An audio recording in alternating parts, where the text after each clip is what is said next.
Jump Charge 2.2 is something that everyone is waiting for, and it is anticipated that every single year that, okay, this year 2.2 will come out, but no, it just ends up being the next year and the next year and the next year.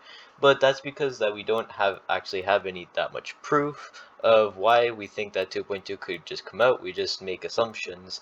But there are a few signs that 2.2 could come out this year, but I'm not 100% certain, but I'm pretty confident that it will be this year.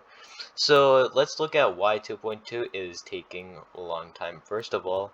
So it's because RobTop is trying to add a multiplayer and a challenge mode to it. That's kind of what's taking a bit longer. And RobTop is not that familiar with like online at the same time gameplay.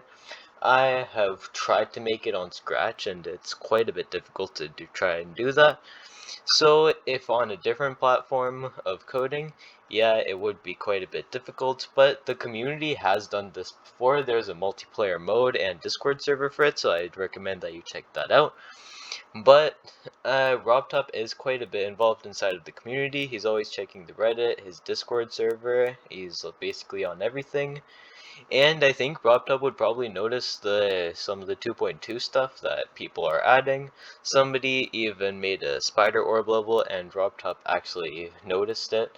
And he might be adding the spider orb into 2.2, which might be quite a bit funny in my opinion, but also kind of cool. And the other thing is that the 2.2 sneak peek hit 9 million views, and usually when a sneak peek comes out, that is basically a little bit later when the actual thing will release.